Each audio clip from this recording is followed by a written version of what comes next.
First question comes from Colin Stevenson with Newsday. Go ahead, Colin. Hi, Chris. It's good to see you. Happy New Year. Happy New Year, Colin. I just wanted to get your general Cut out. returning to play and, what it must feel like. Colin, you cut out. Can you start over? Can you hear me now? Yeah, I got you. Okay. I just wanted your general thoughts, man, on coming back to camp and getting ready to start this weird new season. Yeah, I mean, it feels like a long time coming. I think there's a really good energy. I'm sure a lot of players and teams will echo that throughout the league. Guys are just excited to be going back to work. Next question comes from Dan Rosen with NHL.com. Go ahead, Dan. Hey, Chris. Thanks for doing this. Good to see you. Happy New Year. You've been training with Lafreniere a little bit. You saw him on the ice today. I'm curious, what are your impressions since you've been training with him? Did anything stand out to you today in just a short scrimmage? Yeah, I mean, he's an awesome guy. I mean, an awesome kid. You forget how young he is because he carries himself with a ton of maturity.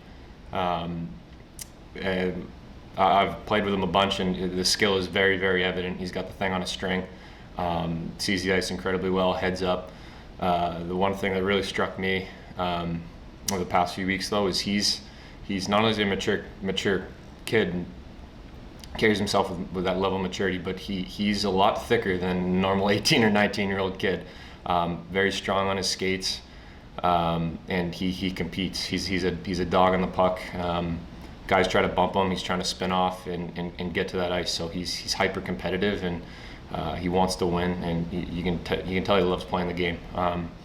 His first day at the rink, he asked our head medical trainer if he could go out and watch a little bit, because obviously there were some protocols and some hoops that we had to jump through, and he was like a kid. He was just so excited to be there, and he was watching everyone practice, and you can tell that he's got a serious passion for the game and enthusiasm and just a really good energy and just wants to succeed and win. Next question is from Vince Mercogliano with USA Today Network. Vince, go ahead. Hey, Chris. Hope you're doing well.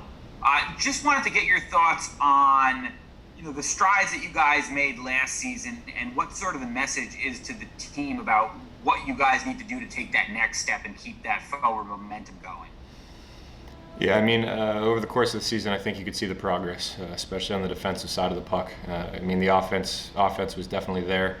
I mean, something that we've talked about in camp with coaches is we were top in the league for a pretty long stretch there towards the end of the season before everything got stopped in multiple categories. I mean, we know we've got the skill. We know that we bring a pretty dynamic offensive game. So the thing that has been echoed, I guess, throughout the first few days here is that we don't sacrifice offense to play defense. If anything, we can generate offense off our defense. We need to do things extremely well that everyone can do, the things that are in our control. So, I mean, today specifically, we were really harping on defense, and I think that we found last year when we had success is when we played as a five-man unit in our own zone, and everyone knew what their job was, and everyone executed quickly and with that tenacity. Next question is from Mark Roseman with Sports Talk New York. Go ahead, Mark. How you doing? Quick question. So, you didn't come to your first training camp until you had already been in the playoffs and had success. So the expectations were fairly high for you. Who was the guy who, in that first camp, tried to tell you to, not worry about expectations?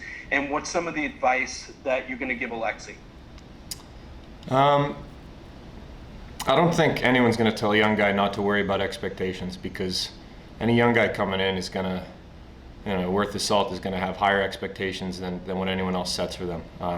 He should have the highest possible expectations, and I know he does.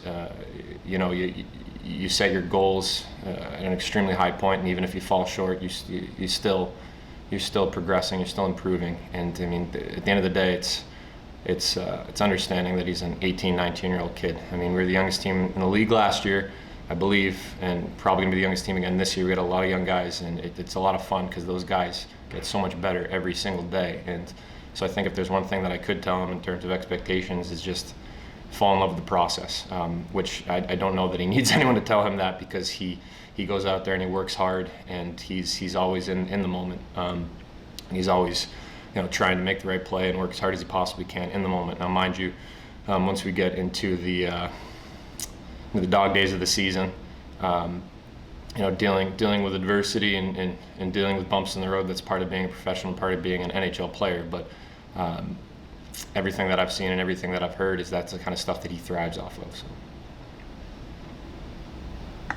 Next question is from Colin Stevenson. Go ahead, Colin. Hi, Chris. I wanted to just ask you how weird it must be to be there and not have Hank there and not have Stalzy there and Jesper as well. Yeah, obviously it's incredibly strange. We really miss those guys. Those are some of the best human beings that I've ever met, and that's what I've found has been so great about playing with this organization and being able to live out my dream of playing in the NHL is the people that you meet. I could wax poetic for a long time about each one of those guys and what they bring as a player and as a person, and wish them nothing but success going forward, whether it's with another team or whatever their decision may be. It's very strange, but it's a sad part of it, right? Even when we were, kind of in the thick of playoff races and going to conference finals and Stanley Cup finals, so we play a sport where there's a hard cap, and so there's guys that you end up moving on from every single year. It feels like even when you have that that team that goes on a deep run, you always end up losing a few more guys than you expect to, and it's just kind of the nature of it. And you stay in touch with those guys as often as you can, and you wish them nothing but the best. But yeah, it's definitely different not having them around the building.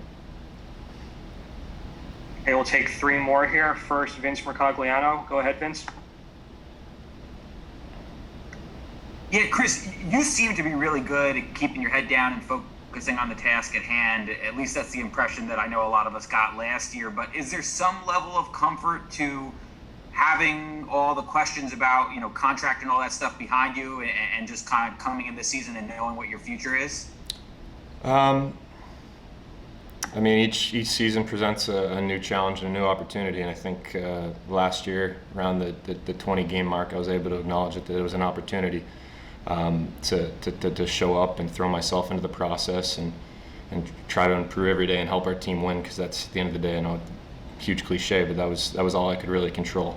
And I've seen guys go through contract negotiations and RFA, UFA coming up at the end of the season or trade deadlines, and I've seen how guys handle it, and I just wanted to try to embody some of those positive traits that I saw out of a lot of different players, where they just put their head down and work. So I had a really good example laid out before me by a multitude of guys, whether or not they got extended or stayed. I had, like I said, just had a really good example laid out before me. So, yeah. Next question is from Dan Rosen. Go ahead, Dan. Yeah, Chris, I'm curious, you're going to be seeing the same teams over and over and over again this season. What do you think that's going to be like, and how do you think that's going to fuel whatever rivalries already exist? Yeah, it's exciting. It's something we've definitely talked about. I expect almost a playoff style approach. At some point, you can just throw out the X's and the O's because each team knows what the other team's doing. You get to a certain point where you don't even have to really pre-scout. You don't really have to have meetings. Maybe there's one or two adjustments, but at the end of the day, it's you versus them, and it's a grind. And having a young team that doesn't have a ton of playoff experience, I think it's going to be really good for our club.